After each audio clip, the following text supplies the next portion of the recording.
एक दिन वह खेत जा रहा था, तभी शहर से दो लोग गांव आ रहे थे। भाई जरा सुनना, हमें हरिया काका के घर जाना है, क्या तुम रास्ता बता सकते हो? हरिया काका, उनके घर जाने के लिए आपको यहाँ से बाएं मुड़ना होगा। वैसे कहीं तुम बिरजू तो नहीं हो? शहर वाले बिरजू? हाँ, मैं ही बिरजू हूँ। पर तुम कौन हो भाई? मुझे कैसे जानते हो? अरे मैं मदन हूँ, हम साथ में खेला करते थे, याद आया? मदन? अरे तू तो वही है ना जिसे सब अपशगुनी कहते हैं। बिरजू, ये तुम कैसी बातें कर रहे हो? अपशगुनी? क्या तुम भी इन अंधविश्वासों को मानते हो? देखो, मैं पढ़ी लिखी हूँ और मैं इन बातों को सिरे से खारिज करती हूँ। इंसान के कर्म अच्छे होने चाहिए। पैदा होते ही किसी की किस्मत पर मुहर नहीं लग जाती। नहीं मालती, मैं नहीं मानता, पर पूरे गांव की जुबान को कैसे रोकूं? बचपन से यही सुनते आए हैं कि मदन जिस काम में हाथ डालता है वो बर्बाद हो जाता है। गांव वालों को समझाना मेरा काम है। मदन भाई, कल मैं तुम्हारे घर आऊंगी। हम मिलकर सबको साबित कर देंगे कि ये सब बस मन का वहम है। नहीं बहन, रहने दीजिए, अब तो मुझे भी आदत हो गई है। शायद गांव वाले सही कहते हैं, मुझे भी लगने लगा है कि मैं ही मनहूस हूँ। मेरे कदम जहाँ पड़ते हैं वहाँ खुशियाँ सूख जाती हैं। पागल मत बन, तू मेरा दोस्त है। आज से मैं तेरे साथ हूँ। देखते हैं हमारे साथ क्या बुरा होता है। दोस्ती में कोई अपशगुन नहीं होता, सिर्फ साथ होता है। तुम्हारी हिम्मत और दोस्ती के लिए शुक्रिया बिरजू, पर अभी रहने दो। मैं अभी खेत जा रहा हूँ, काम बहुत है, बाकी बात फिर कभी करेंगे।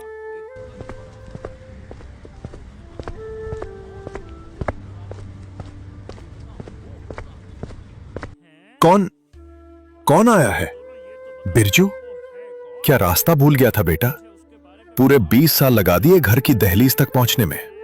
पिताजी, बस शहर की भीड़ में उलझ गया था, पर अब वापस आ गया हूं। रास्ता ढूंढने में थोड़ी देर हुई, वो तो अच्छा हुआ कि मदन मिल गया। उसी ने रास्ता बताया। क्या मदन? अरे बेटा, उससे क्यों बात की तूने? जानते नहीं हो उसे? वो अपशगुनी है। जब से पैदा हुआ अपनों को खा गया। वो जिस चीज को छू ले वो मिट्टी हो जाती है। दूर रहा कर उससे। काका प्रणाम, मैं बिरजू की पत्नी हूँ। देखिए काका, मैं पढ़ी लिखी हूँ और इन सब बातों पर यकीन नहीं करती। मदन भाई एक इंसान है, कोई आफत नहीं। आप बेकार में परेशान हो रहे हैं। हाँ पिताजी, मालती सही कह रही है। आप इन पुरानी बातों को छोड़िए।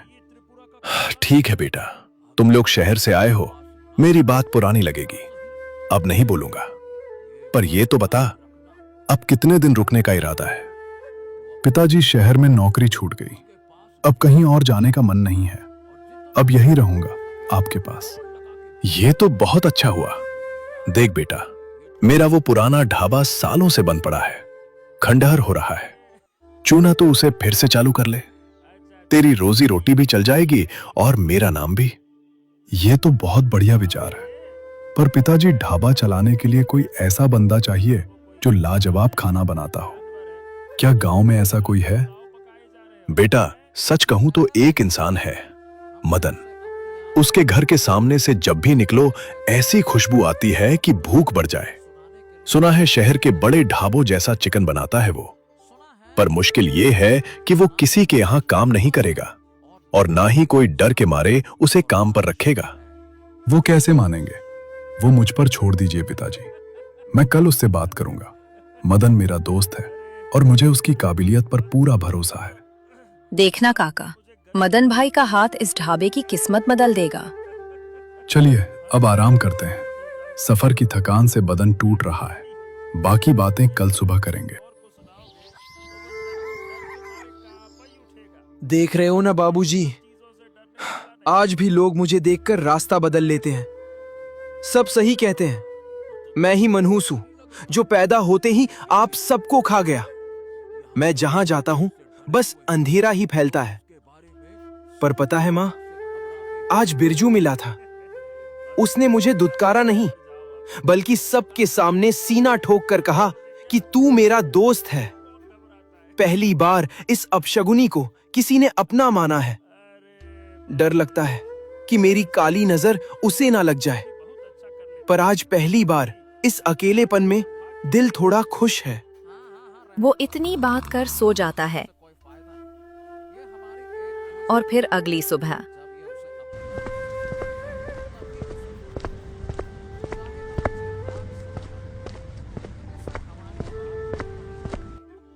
बिरजू, मालती बहन, आप लोग इतनी सुबह यहां? सब खैरियत तो है ना? कहीं कहीं मेरे कल मिलने की वजह से कुछ अनहोनी तो नहीं हो गई? अरे नहीं भाई, तू तो पहले ही डर गया। कुछ बुरा नहीं हुआ, बल्कि बहुत अच्छा होने वाला है। हम यहाँ एक खास मकसद से आए हैं। मदन भाई, बिरजू ने मुझे बताया कि आपके हाथ के खाने में वो जादू है जो बड़े बड़े होटलों में भी नहीं मिलता। मंगरू काका भी कह रहे थे कि आपके बनाए चिकन की खुशबू पूरे मोहल्ले को महका देती है।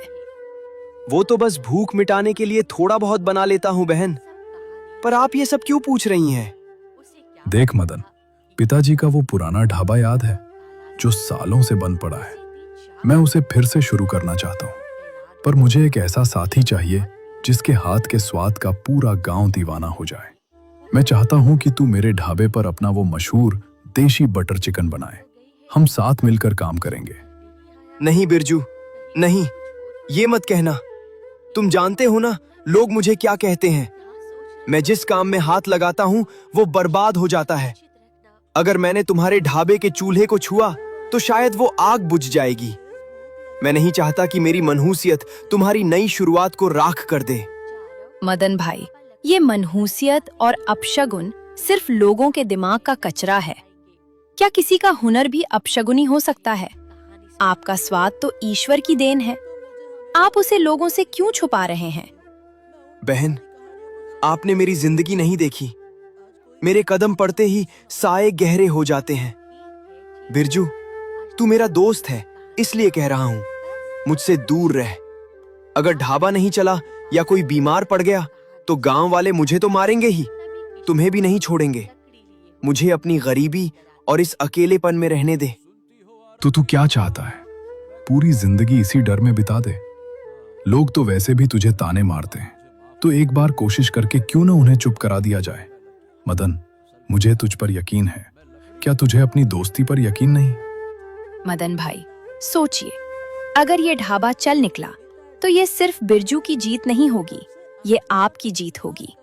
लोग आपको अपशगुनी नहीं, चंदनपुर का जायका कहेंगे। क्या आप अपनी तकदीर बदलना नहीं चाहते? देख भाई, मैं कोई मालिक बनकर नहीं आया। मैं तुझे अपना पार्टनर बनाना चाहता हूँ। आधा काम मेरा, आधा तेरा। बोल, साथ देगा अपने भाई का? बिरजू, अगर कुछ भी गलत हुआ तो मैं खुद को कभी माफ नहीं कर पाऊंगा। कुछ गलत नहीं होगा, और अगर हुआ भी तो हम साथ संभाल लेंगे। बस तू हाँ कर। ठीक है, अगर तुम इतना कह रहे हो तो मैं आऊंगा। पर अगर तुम्हें लगे कि काम खराब हो रहा है तो मुझे बिना कहे निकाल देना। ये हुई ना बात। अब देखना कल से ढाबे की रौनक कैसे लौटती है। ठीक है बिरजू, कल सूरज ढलने से पहले मैं ढाबे पर पहुंच जाऊंगा। मैं अपने मसाले तैयार रखूंगा। मुझे पता था तू मना नहीं करेगा। कल से चंदनपुर एक नया सवेरा देखेगा।